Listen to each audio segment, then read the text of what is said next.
Hey guys, welcome back to another episode of Notorious Autosports. This week we are back in the garage, but I'm switching it up a bit. I'm going to be working on this behind me here. We have my 2001 Honda Shadow.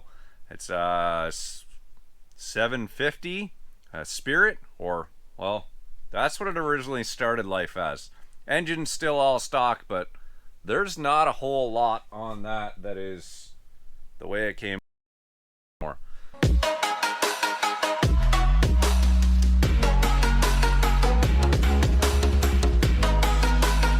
So I'll give you guys a little overview of what I've done on this, and then I'm actually going to do a little bit of work on it and get it ready for its first ride. So, originally this bike would have had 2-up seat, some really terrible signals here, I'm sure.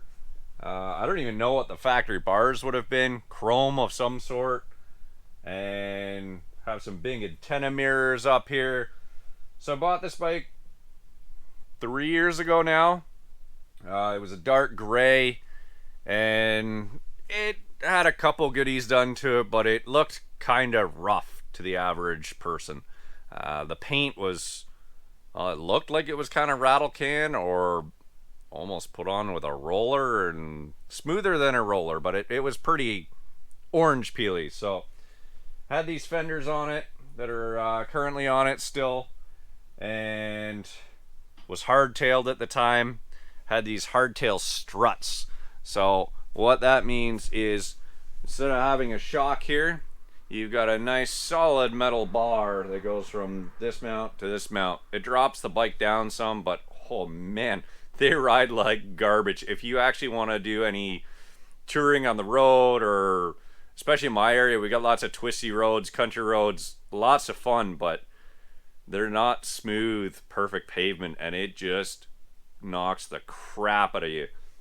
So I got these Harley Dynashocks, actually, progressive, so they are half an inch taller than those lowering struts were, which still gives me that same stance, but definitely a lot nicer. Vance and Hines exhaust was on it when I got it heat wrapped. We got a little bit of dirt here that happens over the years, and if anybody's got a great idea on how to clean that, it's header wrap. So if anybody knows how to clean that real nice, where it's not going to just bleach and make the rest of it, or kind of bleed and spread and make the rest of it look like crap, please throw down a comment below or send me a message. I'd really appreciate that. I'll show up actually a picture of what the bike looked like when I got it here. I'll throw that up for you guys so you can at least check it out and kind of see the transformation that's happened here. Very shortly after I got it, I put these bars on because the other ones were really low and they swept around, and when I was actually on the bike I had to like lean back because the bars were so rear swept, and that didn't work for my height. I'm a little too tall for that. And we had some terrible sport bike-esque looking LED signal lights, so I had to ditch those. I just threw on, these are LEDs, but they're blacked out, so they look a little better. Got that single tail light there. On the back of the hardtail struts, it actually had LED strips that went down. Very functional. It was a brake and signal, or no, brake and running light. But just, no, it didn't work. So I've got that single tail light down there, and did a sideways mounted license plate, integrated into that. The factory tank, I did switch this out, but the factory tank actually had filler cap off to one side, and then the cluster was mounted on this big chrome plastic thing there. Couldn't do it. Just it wasn't me. It was too boring. It was stock, so I can't leave anything alone. So I made myself a custom bracket up here, and then got this tank actually. It's only about a half hour away. I'd been looking for 6 months. They're really not cheap for motorcycle tanks. So I found that one. It is actually a Honda Shadow tank, but off an earlier year. Little more trim.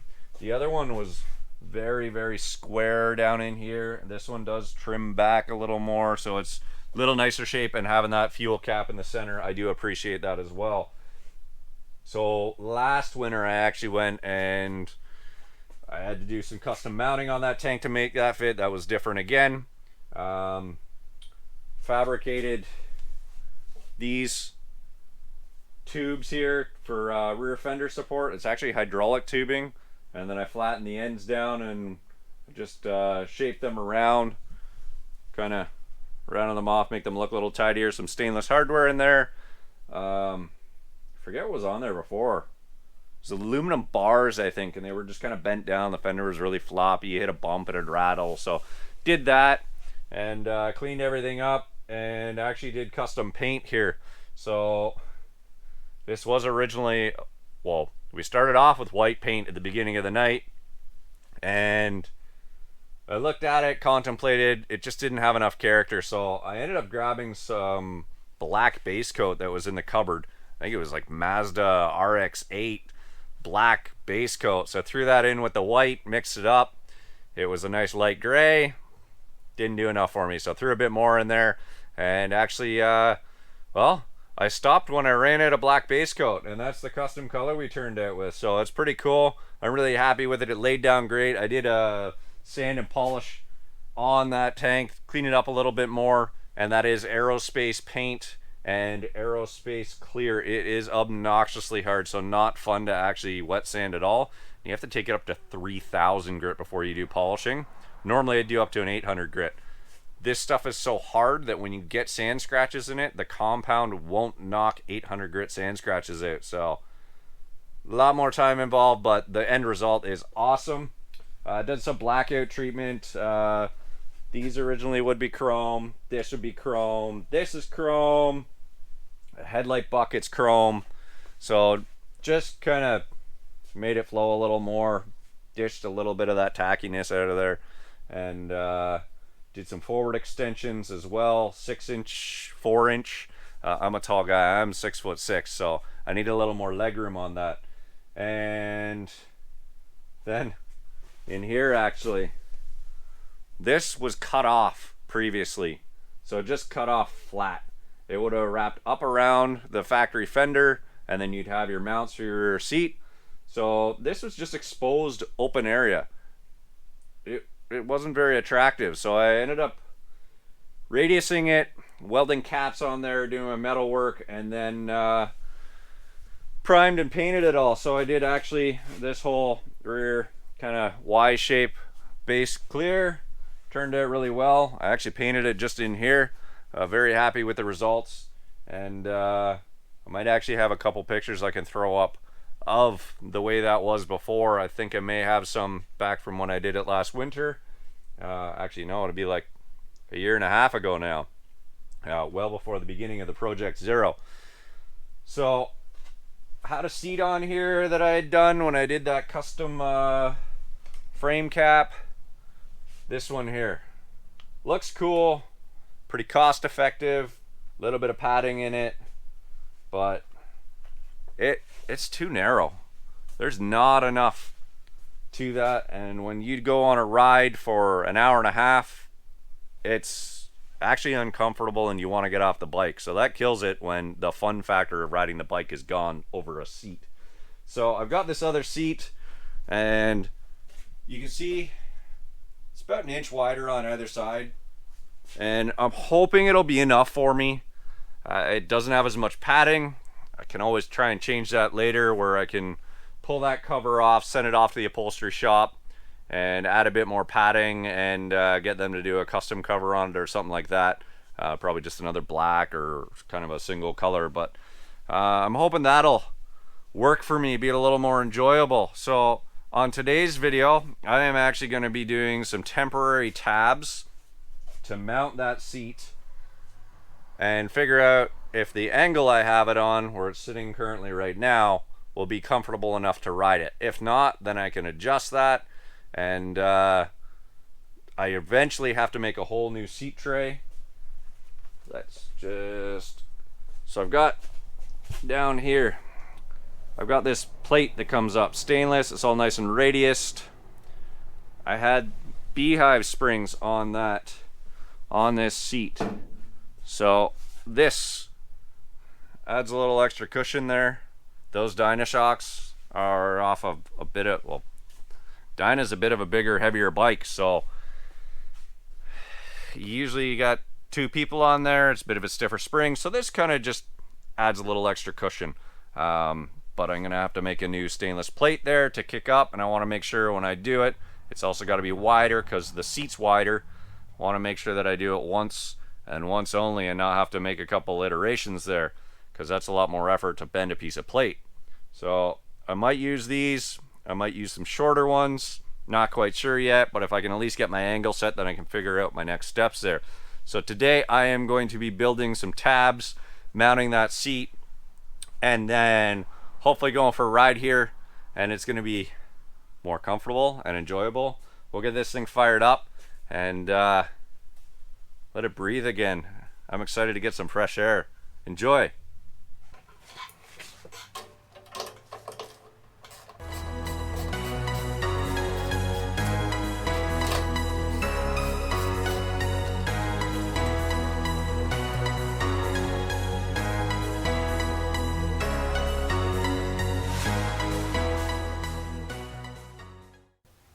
Look, Ma, new gloves. And no, unfortunately, Mechanics Wear did not supply me with these to replace my old ones that I blew the thumb and finger out of. But hopefully these will last at least half as long. So as you saw, when I dropped that seat down, the new seat on the bike, the rear pan that supports the springs is not wide enough. So I want to see kind of the angle that actually feels best while riding, and rather than making a whole new pan, putting it on there, bending it up, making everything fit with those springs, and then it not be the right height, be too high, be too low, cause low back pain or too much pressure. What I'm going to do is take some of this 3/16 plate you saw me measuring up, basically the distance from the original spots where the springs were sitting to where the pins on the seat are. I'm just going to take some of this 3/16 plate, make a metal tab, and put that in there to secure the seat. Then I can actually take it for a ride, see what I think.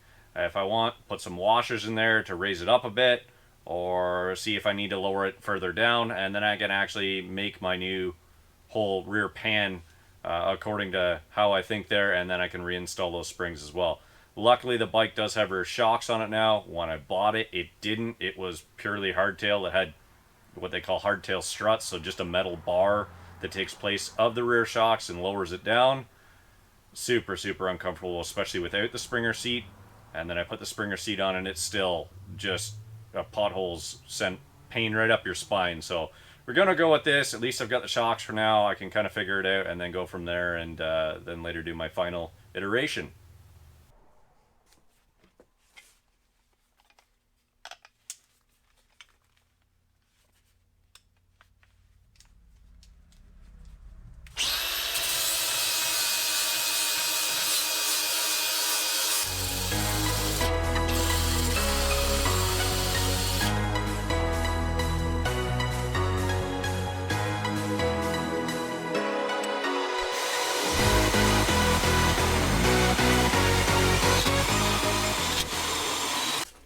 There we have it.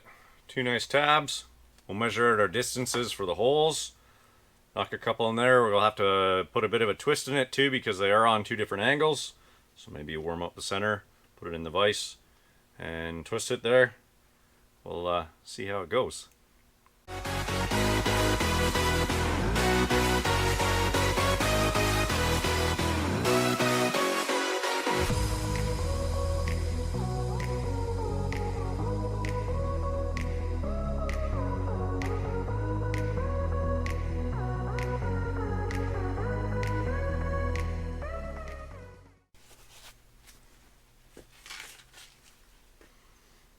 Alright, so we got some holes marked out on our plate. 2 inches long, we're a 1/4 inch in on each side, and then centered it. I'm going to put some pilot holes through here, and then put some holes that are, well, what are they? 21/64, which will give us enough to get over the studs that are on both the seat pan and on the bottom of the seat itself.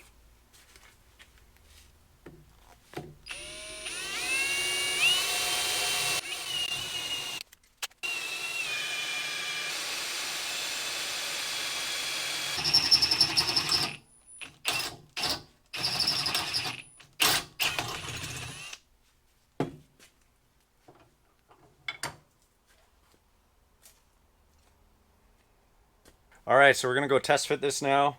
As I said earlier, I'm probably gonna have to put a bit of a twist in there. Just gonna try doing it with a wrench in the vise. We'll see if that gives us enough. We'll go test fit this and see how much movement I need to do.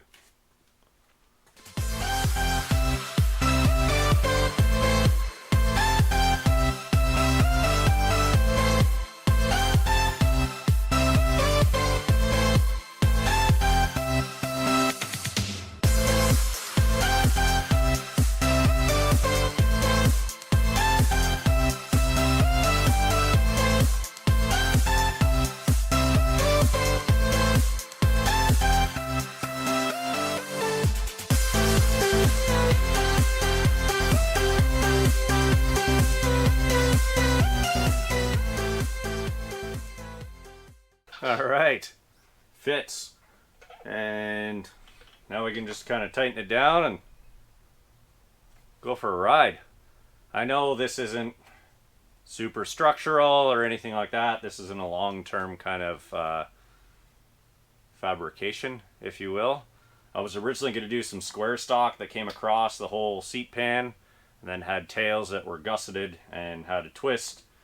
But if it's just a temporary thing for an hour or something like that, it's not worth putting all that effort into, especially when it's just going to go in the scrap bin afterwards. So we'll try this out, and then I can figure out how I want to do my final design later that incorporates this or has to be modified.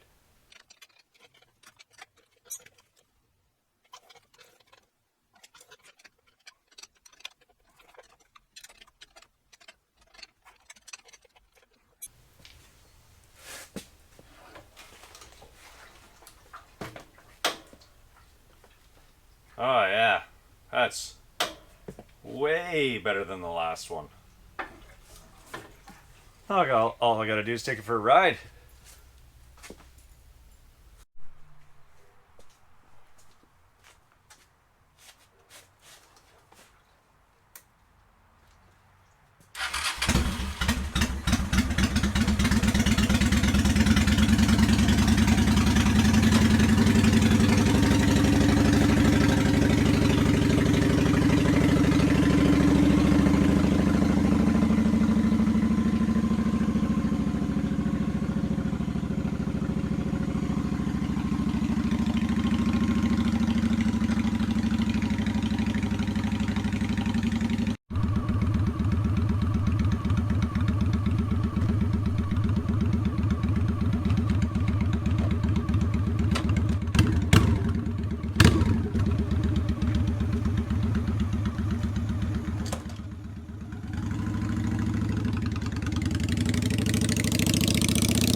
Not bad, not bad. Way more comfortable than the old setup. Think I'm running low on fuel. Must have evaporated over the winter. Time to go out, fill it back up, and go for an evening ride.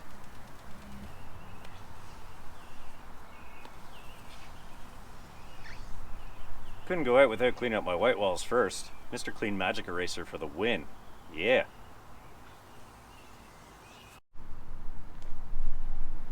Three shades whiter. Hate to break it to you, Colgate, but we just got like 5 shades whiter.